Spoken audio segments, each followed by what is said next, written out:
अगर मैं आपसे कहूं कि कुछ लोग शादी सिर्फ इसलिए करते हैं कि बाद में तलाक लेकर लाखों रुपए कमा सके, तो क्या आप यकीन करेंगे? यह सुनने में अजीब लगा है, लेकिन ये सच है। शादी सिर्फ प्यार या संबंध निभाने के लिए नहीं होती। अब ये एक नया बिजनेस मॉडल बन चुका है और इस खेल का शिकार बनते हैं बिल्कुल आप और हम जैसे लोग। उदाहरण के लिए बता दूं, करिश्मा कपूर, संजय कपूर, जिनके तलाक में 7 से 8 करोड़ रुपए का एलिमनी दिया गया था। अरबाज खान, मलाइका अरोड़ा की तो इनकी लगभग 10 करोड़ था। फरहान अख्तर और अंधुना भवानी 2017 में तलाक और प्रॉपर्टी 10 करोड़ रुपए में सेटलमेंट हुआ था। सैफ अली खान की अगर मैं बात करूं, अमृता सिंह को 2004 में तलाक 5 करोड़ रुपए और बच्चों की जिम्मेदारी सबको उठानी पड़ी थी।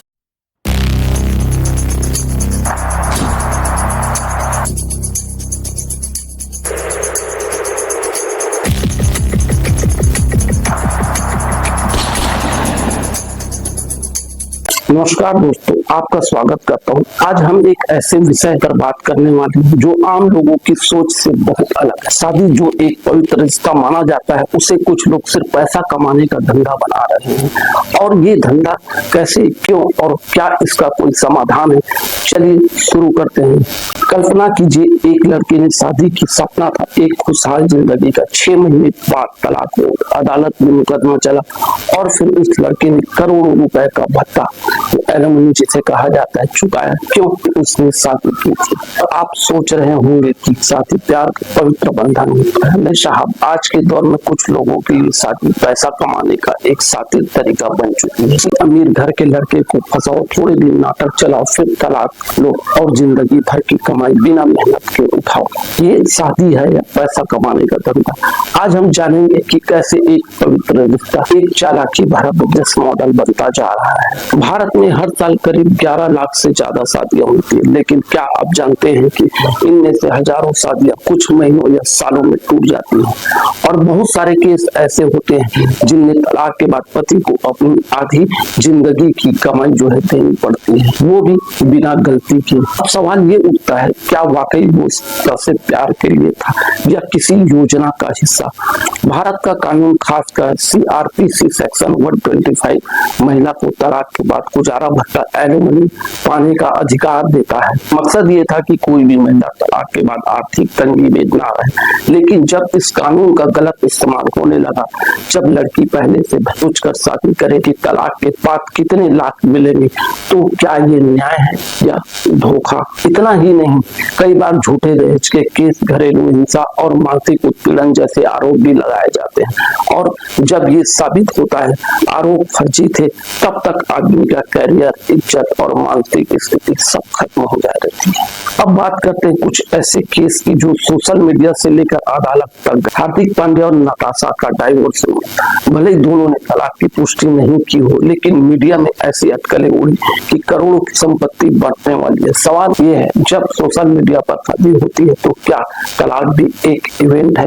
यजुवेंद्र चहल और धनश्री के रिश्ते पर सवाल। इन दोनों के रिलेशन ने ये सवाल उठाया कि क्या सेलिब्रिटी शादियां सिर्फ PR के लिए होती हैं और क्या उनके पीछे भी कोई हिडन एजेंडा होता है? NRI शादी के 2019 एक NRI युवक ने भारत में शादी 3 महीने में पत्नी ने दहेज, मारपीट और बलात्कार का आरोप लगा दिया। जांच सबको आरोप झूठे निकले, लेकिन युवक की नौकरी चली गई, पासपोर्ट जब्त हुआ और 2 साल कोर्ट कचहरी में खराब हो गए। ये सिर्फ आइसोलेटेड केसेस नहीं है। NCRB के डेटा के अनुसार हर साल हजारों फॉल्स FIR दर्ज होती हैं। सुप्रीम कोर्ट ने कई बार कहा है कि 498A का गलत इस्तेमाल हो रहा है। आखिर दोषी कौन है? अब बड़ा सवाल उठता है कि दोषी कौन है? क्या दोषी है या फिर सिस्टम या फिर हम सब जो बिना जांचे किसी भी पक्ष को सही या गलत मान लेते हैं? असल में भारत का कानून महिलाओं को सुरक्षा देने के लिए बना है और वो सही है, लेकिन कुछ लोग जब इस सुरक्षा को हथियार बना लेते हैं तब पूरा सिस्टम डगमगा जाता है। और जब कानून का दुरुपयोग होता है तो असली पीड़िता भी न्याय से वंचित रह जाती है, क्योंकि हर केस में सबकी नजर से देखा जाने लगता है। शादी को लेन देन, स्टेटस सिंबल और शॉर्ट टर्म फाइनेंशियल प्लान बना देना, ये सिर्फ रिश्तों को नहीं, कानून और समाज को तोड़ रहा है। शादी का मतलब साथ चलना करना, ना कि किसी की जेब काटना। प्यार के नाम पर कानून का मजाक मत बनाइए, सोचिएगा जरूर।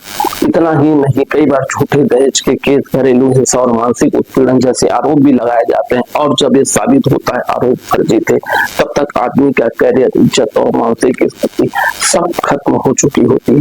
ऐसे होता है ये खेल। शादी का पहला कदम सबसे पहले कोई लड़की या लड़का, खासकर जो पैसों और स्टेटस की चाहत रखता है, किसी अमीर या हाई प्रोफाइल लड़के से शादी कर ले। शादी सिर्फ प्यार का मेल नहीं बल्कि एक बिजनेस डील बन जाए। शादी के कुछ साल बाद छोटे मोटे झगड़े, मनमुटाव या असहमति का नाटक शुरू होता है। कभी कभी ये झगड़े ऐसे बढ़ते हैं कि घरेलू हिंसा, मेंटल टॉर्चर जैसे आरोप लगाए जाते हैं। ध्यान रखें, इन आरोपों का सच या झूठ अलग बात है, लेकिन कोर्ट में ये केस बन जाता है। जब केस कोर्ट में जाता है तो लड़का, जो कि सर बड़ा नाम या अमीर होता है, वो झंझट से बचने के लिए भारी भरकम एलिमनी या सेटलमेंट देने को मजबूर हो जाता है। कई बार मामला सालों तक चलता है, लेकिन अंत में लड़का हारता है और लड़की के करोड़ों की रकम लेकर बाहर निकल जाती है। नतीजा, लड़का आर्थिक रूप से टूट जाता है, परिवार बिखर जाता है, बच्चे भावनात्मक आघात झेलते हैं और समाज में शादी और तलाक को लेकर नकारात्मक सोच फैलती है। हर मामला ऐसा नहीं होता है और हर शादी ऐसी नहीं होती, लेकिन जब शादी सिर्फ पैसा कमाने का धंधा बन जाए तो यह पूरे समाज के लिए खतरा है। लड़का अक्सर थक हार कर पैसे देकर मामला निपटाता है। इसका फायदा किसे होता है? झूठा केस करने वाली पार्टी को करोड़ों की रकम मिलती है, वकीलों को लंबी तारीख का पैसा मिलता है और मीडिया को सनसनी फैलाने का मसाला मिल जाता है। लेकिन नुकसान, नौकरी खो बैठा पति, बच्चे से दूर बाप, डिप्रेशन में पूरा परिवार। महिलाएं नहीं, कानून का दुरुपयोग कोई भी कर सकता है, लेकिन जब सिस्टम सिर्फ एक पक्ष की सुनता है तो दूसरा पक्ष गुनाहगार मान लिया जाता है बिना सुने। तो क्या हर तलाक फर्जी होता है? नहीं। क्या हर महिला झूठ बोलती है? बिल्कुल नहीं। लेकिन कुछ लोग जो कानून का दुरुपयोग करते हैं वो असली पीड़ितों का भरोसा भी तोड़ते हैं। जब शादी बन जाए कमाई का जरिया तो समाज का विश्वास टूटता है और कानून मजाक बनता है। तो क्या आप शादी एक पवित्र रिश्ता नहीं, एक प्लान किया गया सौदा बन चुका है? क्या कोई समाधान है? हाँ, समाधान है, लेकिन उसके लिए जरूरी है कि आप, मैं और हम सब कानून को समझे, जागरूक रहे और सही के साथ खड़े हो, बिना जेंडर बहस के। समाधान क्या है? शादी से पहले समझौता पश्चिमी देशों में बहुत आम है। शादी से पहले दोनों पार्टियां एक कानूनी डॉक्यूमेंट्स पर साइन करती हैं, जिसमें ये तय होता है कि तलाक की स्थिति में कौन क्या लेगा। भारत में अभी वैध नहीं है, लेकिन बेहद जरूरी है। फॉल्स केस में सख्त सजा, फाइन होना चाहिए। सुप्रीम कोर्ट भी इस पर कई बार चिंता जता चुकी है। जेंडर न्यूट्रल लॉ, अब वक्त आ गया है कि कानून सिर्फ महिला या पुरुषों का नहीं बल्कि इंसान के हक में है। जो भी पीड़ित है उसे इंसाफ मिले, चाहे वो लड़का हो या लड़की। अब आपकी बारी है सोचने की। हर रिश्ता विश्वास पर टिकता है, लेकिन अगर किसी ने उस विश्वास को कमाई का जरिया बना दिया तो नुकसान सिर्फ एक इंसान को नहीं होता, पूरा समाज उसका बोझ उठाता है। हमारा मकसद किसी जेंडर के खिलाफ नहीं है, हम सिर्फ सच को उजागर कर रहे हैं ताकि आप आंखें खोलकर फैसला लें।